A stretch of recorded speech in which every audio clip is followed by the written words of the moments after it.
the move. Raptors hover over a withered carcass. But there is scent of fresher meat in the wind.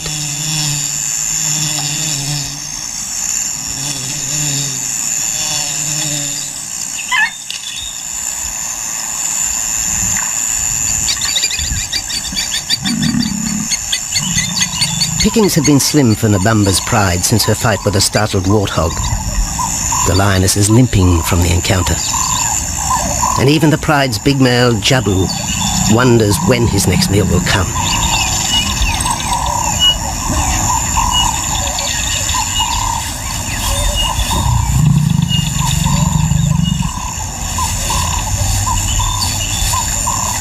There's been no kill for 3 days, and Nabamba's cubs are hungry. Survival is tough across this tawny continent, and for the lions of Pinda Reserve, etched into the heart of Zululand, only those with speed and cunning will eat.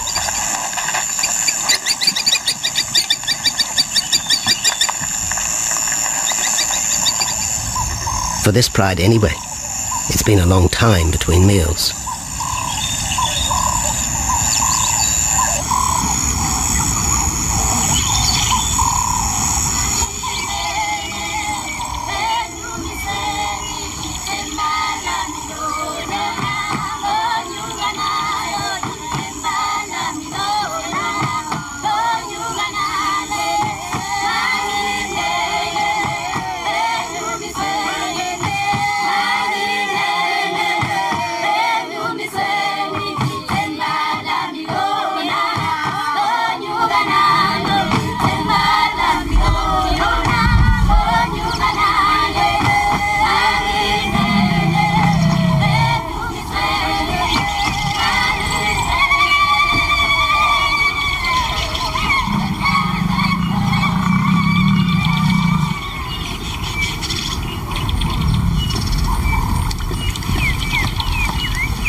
Jabu had waited too long for his lioness to feed him.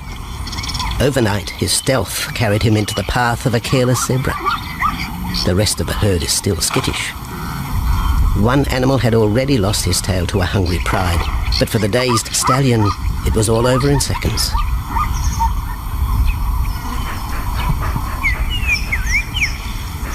The big male watches his kill from a distance, exhausted by the chase, exhilarated by the sport.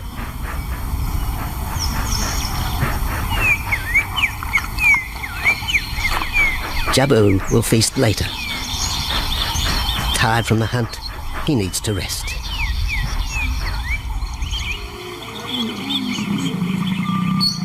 But his prey will be safe. Few scavengers will risk the sudden return of the Lion King.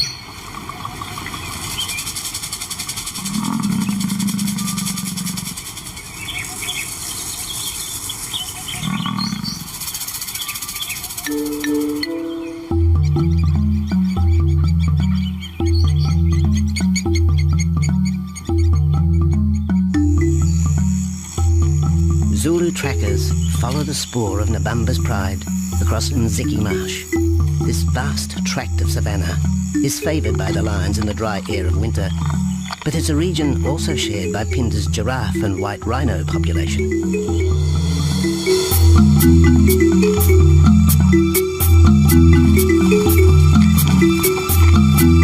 Through modern times, most of southern Africa's wildlife has been ravaged by hunting and habitat loss. Farmland, overgrazed and buffeted by domestic stock, has ripped the heart out of the original bush. The open, broad-leaved woodland, acacia bushveld, and wetland habitat had all but disappeared, taking with it the wildlife.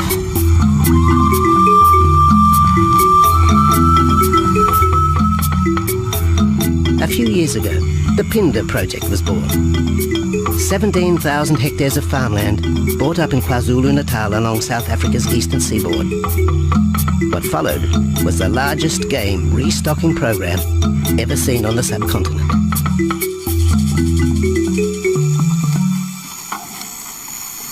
The land was overgrazed to a certain extent and it wasn't in very good shape. They put all these farms together, put a perimeter fence around it, and then brought in a lot of game. I mean, we brought in elephant, we brought in rhino. We started off with those sort of animals, and then started with cheetah, bringing in cheetah onto the reserve, mainly to get them used to the area before the lions came on, because the lion is a more superior predator as such and would dominate the cheetahs. We wanted to get them settled first before the lions came in.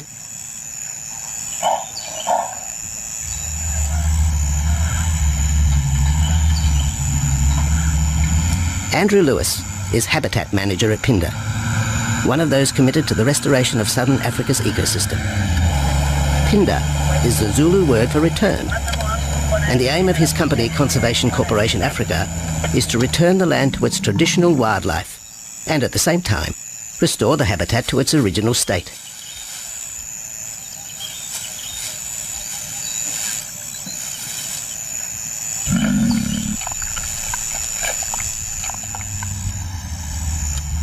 Pinda is cautiously open to top-level tourism, limited and luxurious. Dreams of extending the green frontier require funds, and the reserve's lion pride has already earned its keep.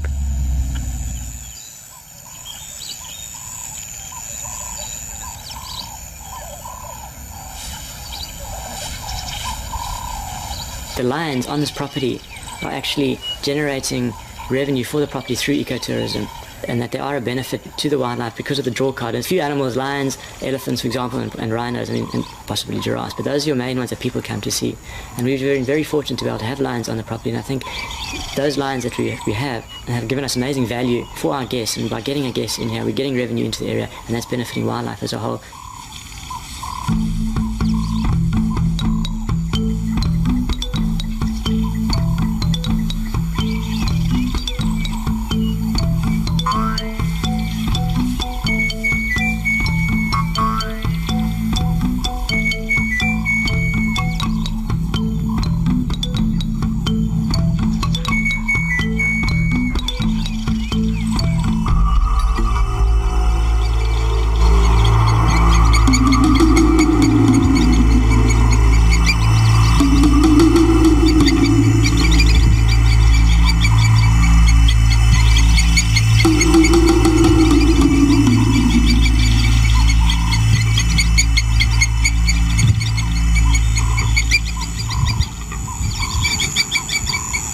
Jabu has returned to his kill. He licks the bloated carcass, but still there is no feeding. Lions will gloat over their prey, delaying the first bite until the meat ripens. For Jabu, the prospect of the meal is to be relished as much as the eventual feast.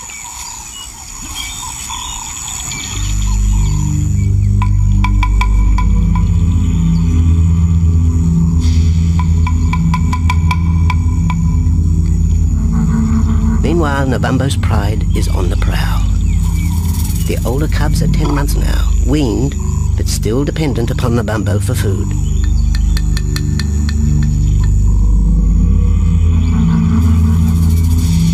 The cubs are learning to stalk, but they won't kill for another 6 months.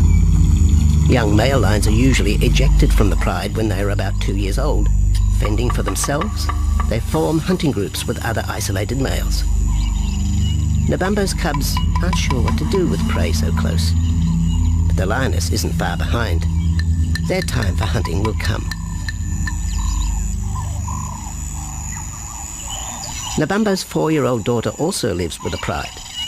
She is the mother of the group's youngest offspring, 7-week twins Umveli and Damana. The little cubs have been hidden since birth, and now stay close within the protective circle.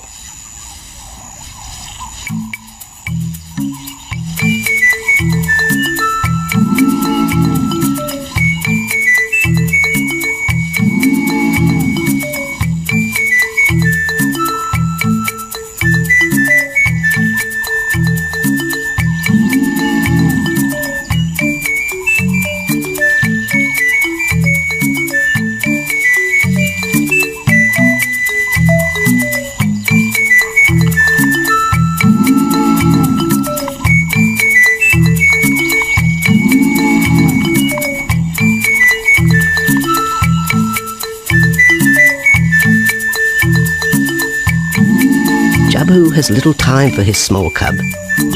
When he is older, the mana will hunt with his father, but for the moment, the big male has nothing to do with his young son. Dejected, the cub finds solace among his siblings.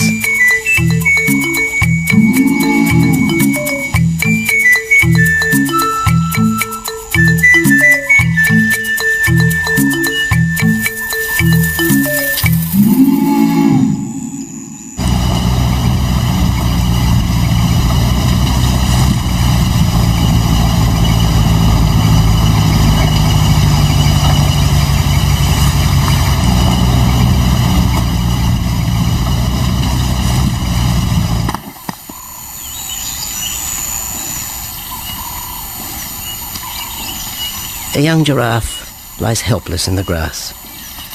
The animal's complicated vertebra means it is unable to rest its neck for any length of time. Lack of mobility means blood to the brain slows, leaving the animal disabled.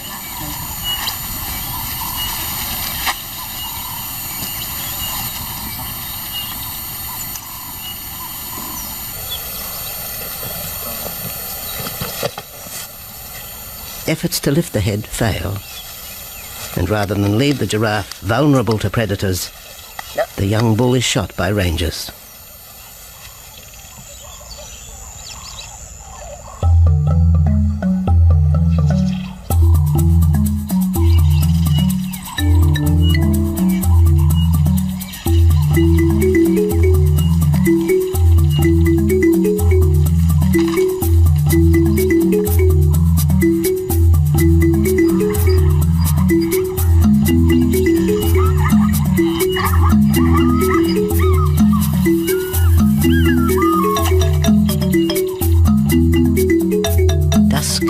By the waterhole rekindles the interest of the pride.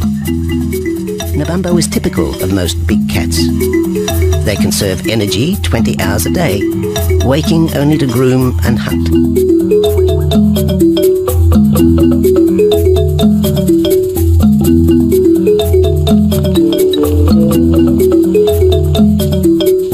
The lioness shows little sign of her injured leg, but the tusks of the warthog have torn sinew and muscle, slowing her in the pursuit of prey.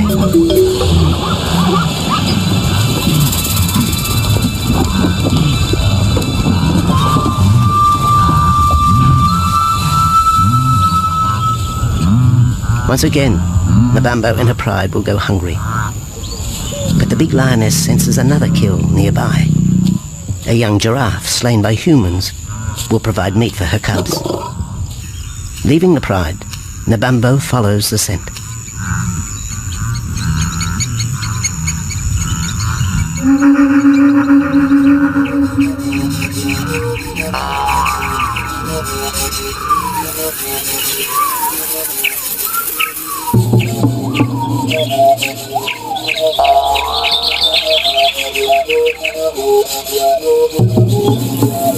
Left alone, the older cubs know the drill. They will wait for Nabambo's call to take them to the kill.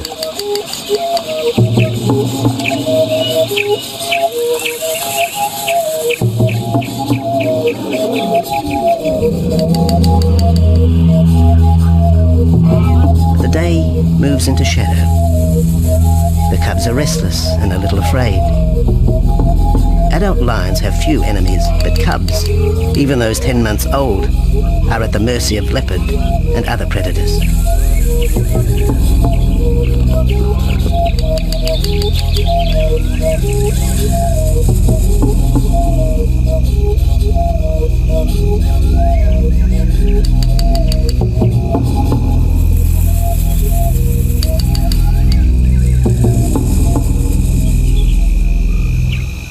Nabambo has reached the kill, but her daughter is there first. Even though females hunt together, rivalry for the prey is fierce.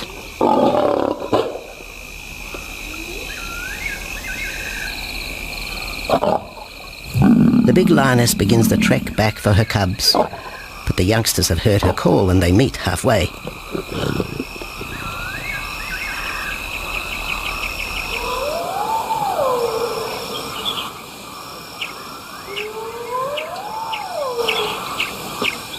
Nabambo settles herself in the long grass. The cubs are unfamiliar with her behavior,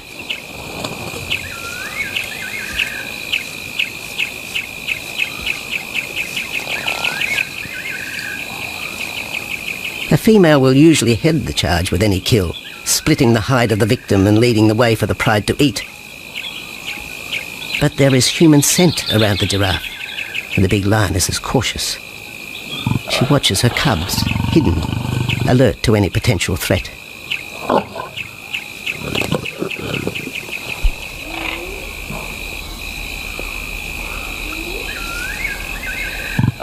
The cubs are curious, confused by this new smell.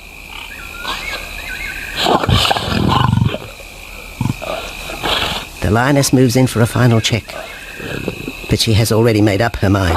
The carcass is tainted. There are foreign traces, a dangerous ambience. Instinct tells her this is not food fit for her cubs. Disappointed, the bumbo moves away, the scent of another night stalk already in the wind.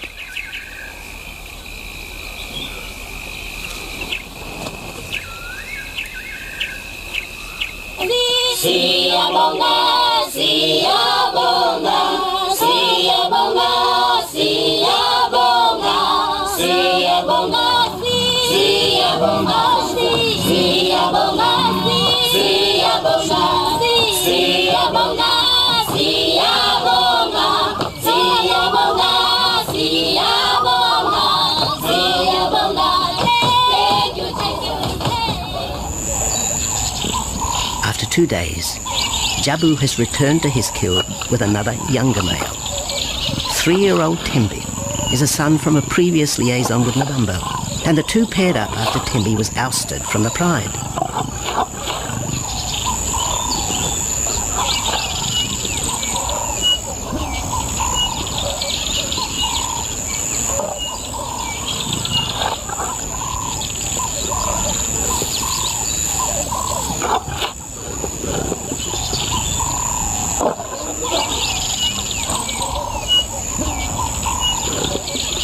Pride males are lazy and will gladly let the females track down prey. But the theory that males won't hunt is a fallacy. Any hungry male will hunt for himself when no free lunch is provided by the lioness, hyenas or other predators.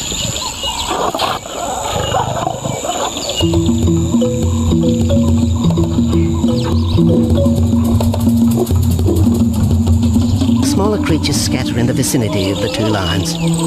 There will be no hunting for a while. Bloated after the zebra kill, both males will sleep for the next day, oblivious of their surroundings.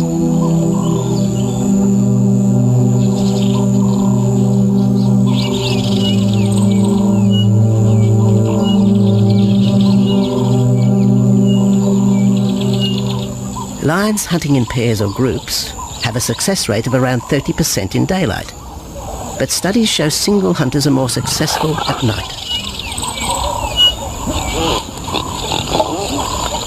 Lions are sociable cats, the only group to take part in communal hunts.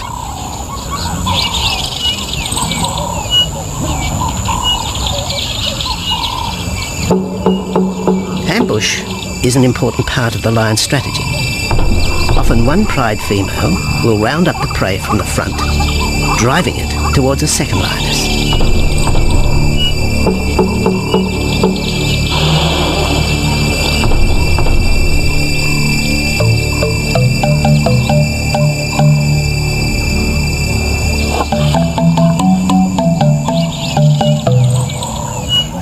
As in most cases, the pride male will only get involved if he has to.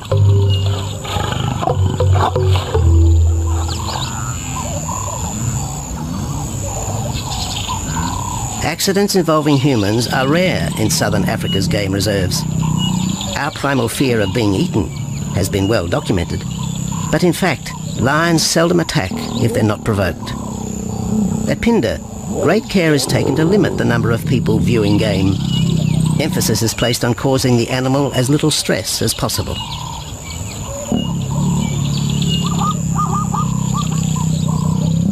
Land isn't a part of their natural food source. They don't normally go out and hunt people. I think your lions are opportunists, though, and I certainly think that if your lion is very hungry, under stress, I don't think they'll necessarily go out to hunt you down, but if you interfere with them, they'll certainly kill you, and there's a good chance they might eat you at the same time.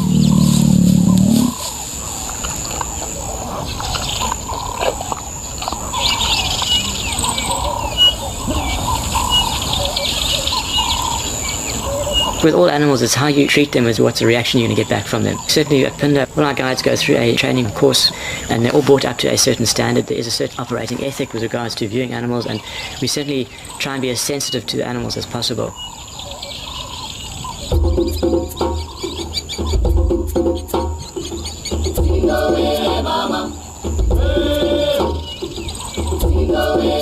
Cradled within the arms of the Yabomba Mountains and the Indian Ocean, Pinda covers one of the most diverse regions of Africa. Here are found 7 different ecosystems, from palm savanna and bushveld to rare sand forest and dense thorn bush, all restored from the pastoral belt which had swept down the east coast.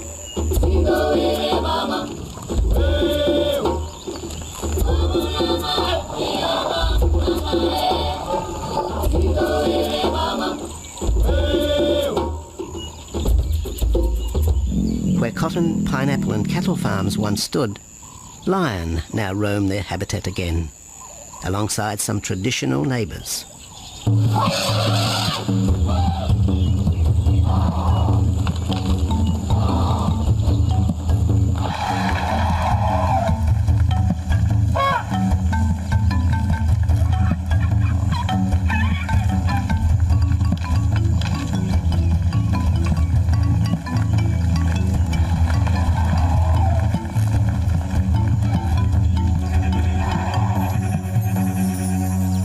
Pinda sees its responsibility to the region extending beyond restoration of habitat and wildlife. It provides schools and a clinic for the local Zulu community, as well as employment. In the eyes of Andrew Lewis, essential ingredients for a successful operation. It's very important to involve the communities around your reserve because they have to benefit as well. There's no point in just taking land, get some investors to invest in it. But if you don't allow the people who are on the periphery of that reserve to benefit from it, you're going to have an immense problem with poaching, and they're going to cut your fences down, and you're just going to have an uphill battle.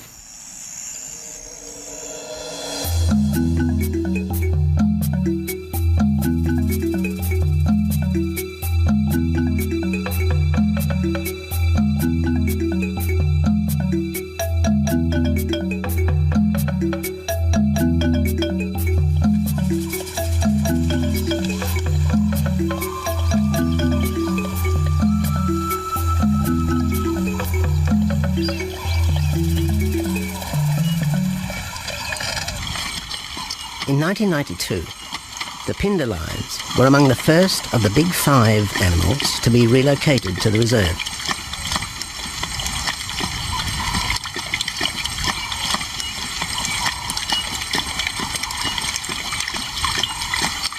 The original pride came from the northern province of South Africa, a vast scrubby region flanked by the ragged Drakensberg Mountains near the Mozambique border.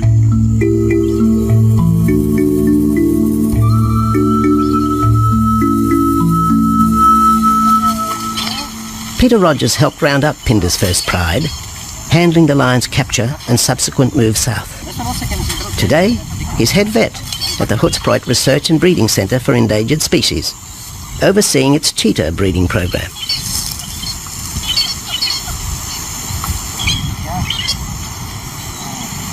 But it's the discovery of what's believed to be a long-extinct strain of lion that has put Peter's centre on the map. We were involved in the rescue of these circus animals that came down through Africa and were abandoned in Maputo. We were just founded by an animal welfare group called Animal Defenders based in London, and they said, could we just keep these animals temporary? First they mentioned tigers, and then they came back and said, well, there's 6 lions as well. So we said, yeah, we could hold them temporary just until they found permanent homes for them, but basically get them out of the predicament that they were and the shocking conditions that they were in Maputo and Mozambique.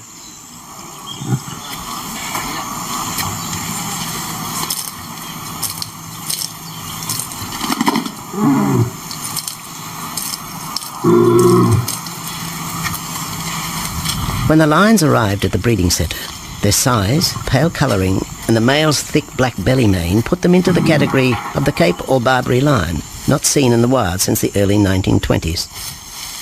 A few still exist in captivity, and a male and female were brought to South Africa from an Italian zoo for breeding purposes.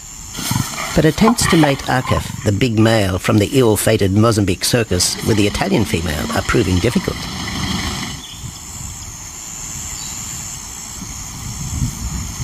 Arketh is overprotective, even preventing the lioness from eating when the meat truck arrives.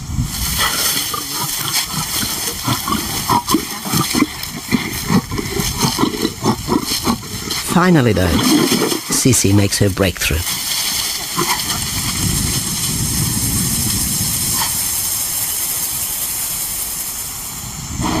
We'll see you up in the front there, Mark. You're going to go to that sort of middle central area. Where are you going to go? In the next enclosure, Arturo, the Italian Barbary male, is about to be sedated.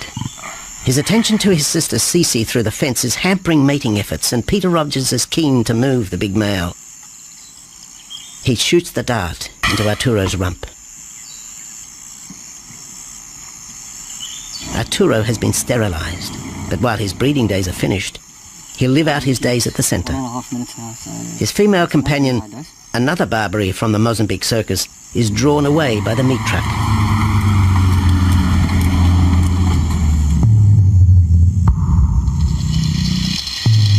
It's 20 minutes before the anaesthetic takes effect.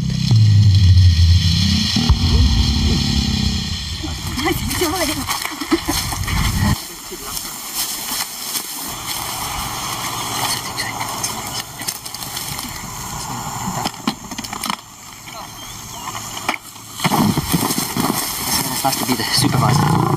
Slowly.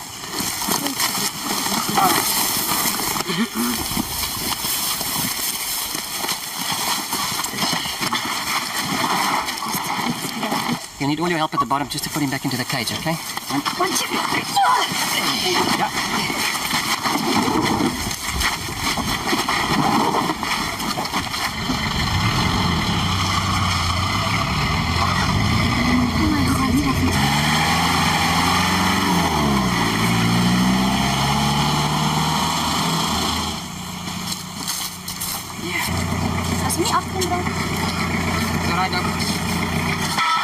The anaesthetic gives Peter Rogers and his team a chance to check over the 12-year-old lion. He'll spend a few weeks in this cage before being returned to his enclosure for observation. I still want to inject him and everything, Mark.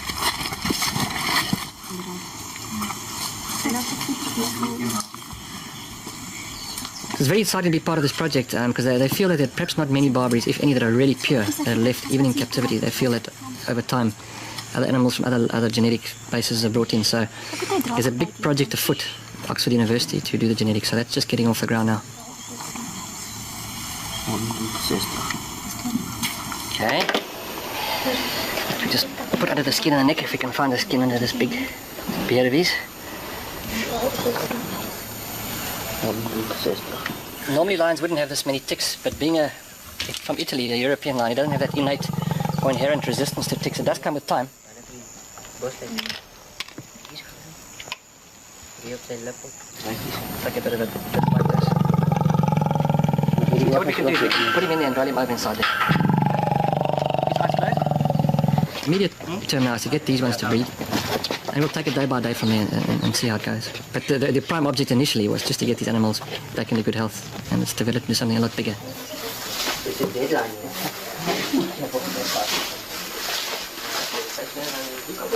Yeah.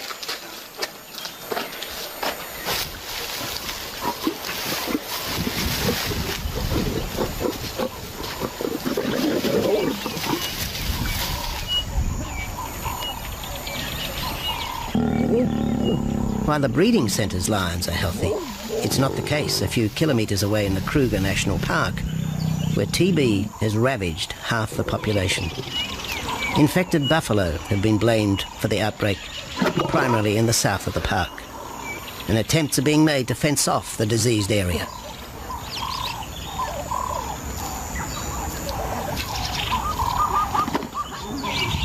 And the lions are preying on infected buffalo. Because it's an exotic disease, not an indigenous disease, the lions are totally naive and they've got no resistance to it. So it's a big problem. It's a very difficult decision to make as to what to do. It's a very topical and heated subject at the moment.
Back in Phinda, the night stalk has begun.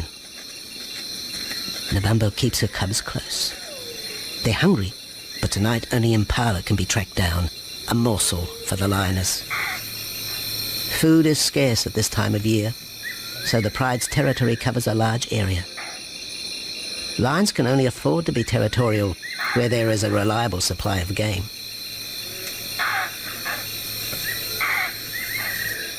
Jabu wants to mate. He's been with his pride for nearly a year now. But Nabambo would prefer a larger group of males around her. Eventually, though, Jabu will have to join forces with other males to have a chance of keeping this pride. The big male is only 7 years old and a fine specimen, weighing in at just under 200 kilograms. For the moment, he's secure.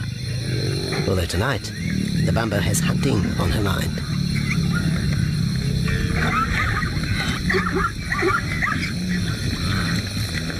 The cubs follow in the lioness's wake. If there is a kill, she will feed first. Often, weak cubs lose out to a hungry mother. High juvenile mortality rates are the result of lean times.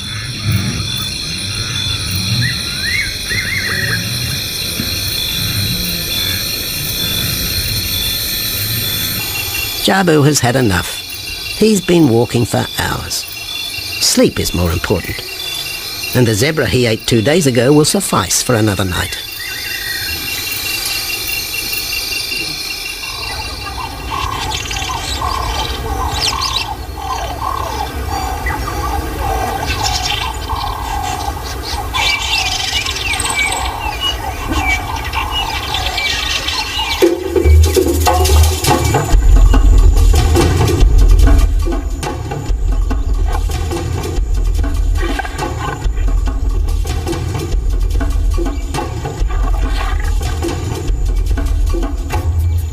Nabambo has made a kill, a young Nyala buck. It's been 3 days since the pride has eaten, and this will provide meat for them all. But the lioness will eat first.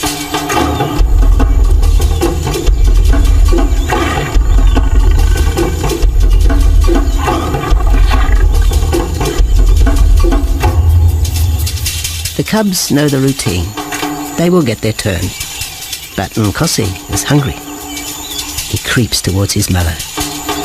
As the biggest of the cub,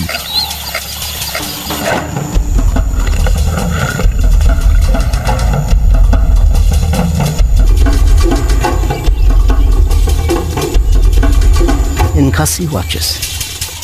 A lioness can eat more than 20 kilograms in a single sitting. This could be a long wait for the little cub. Nkosi approaches the kill cautiously. Sometimes a lioness will turn on her cubs. But today, Nabambo is pleased with her efforts.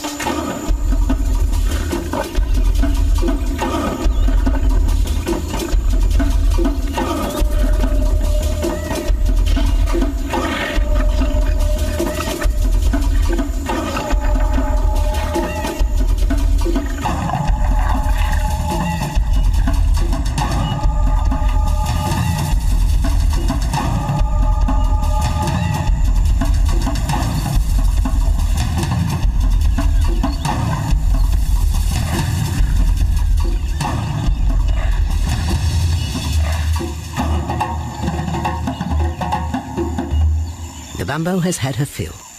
For the moment, anyway. Lions never eat the stomach of a kill. She will bury it before dragging off the carcass. This way, hyenas and other predators are thrown off the scent. The evidence has been buried. The carcass is no more.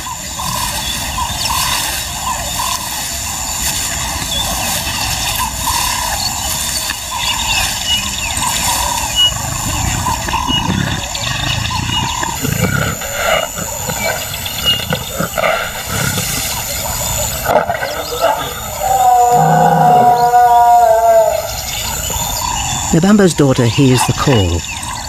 It is the second this morning.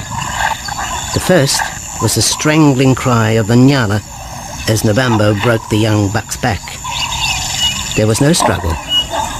The big lioness is a seasoned hunter.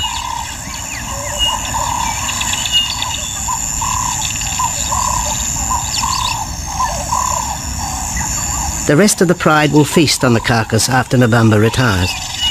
But first, they will drag it into the bushes, away from prying eyes, away from raptors already circling the kill scene.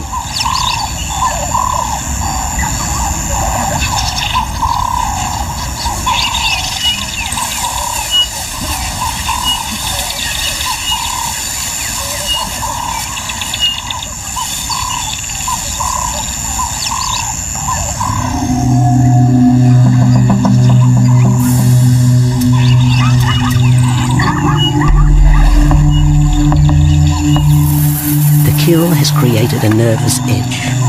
Even the hippo, its bad temper legendary, is flustered, anxious to protect its waterhole. The wildebeest are a favourite prey for lions. Naturally, they feel vulnerable. But for the pride, there is no agitation. Gorged, they will sleep for the next day. Even Mveli and Damana, the 7-week twins, have tasted blood for the first time. But it will be many months before they take part in a hunt. For the moment, they just want to play with Nkosi.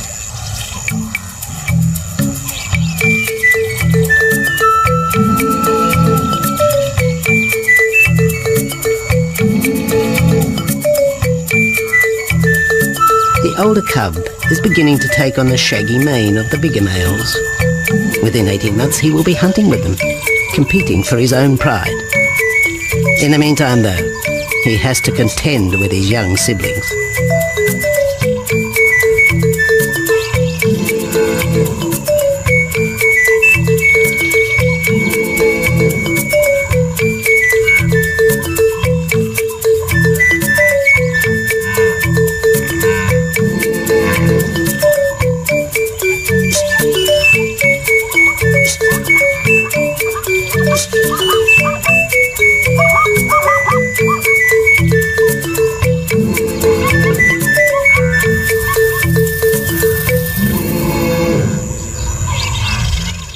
Jabu rejoins the pride.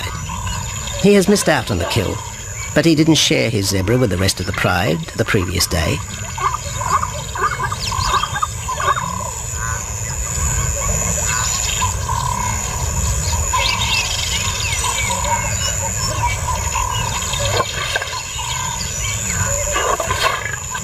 A half-hearted attempt at mating, but the big lion's attention is drawn to a curious onlooker. With the pride so close, the giraffe won't be sitting for long. Drinking and sitting is when they are at their most vulnerable.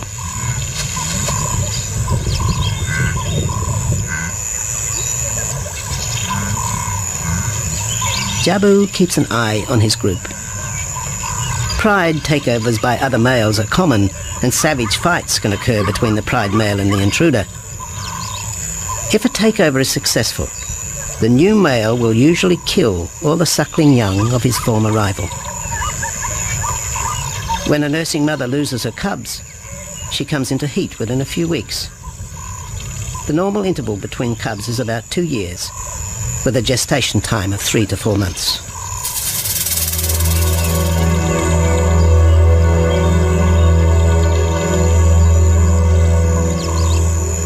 Jabu marks his territory. but it may soon be all in vain. A fresh infusion of lion genes is necessary to avoid the effects of long-term inbreeding.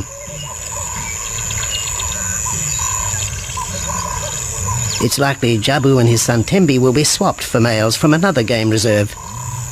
This will broaden the bloodlines of future lions and avoid the genetic risks currently facing the pride at Phinda.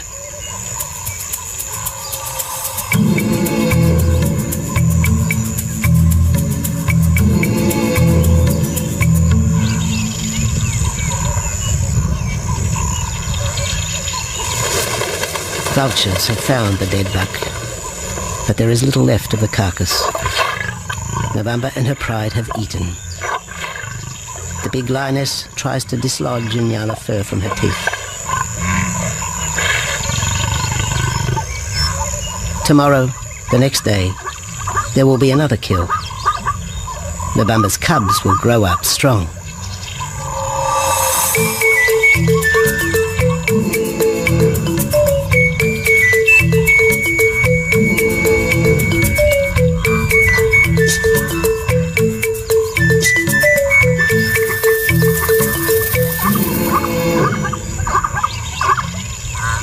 The lion is the greatest of all predators, the essence of all that is Africa. And yet, there are fewer than 50,000 left in the wild. The future for the species lies in managed reserves such as Phinda. Here in Zululand, the lion roams free for the first time since the beginning of this century.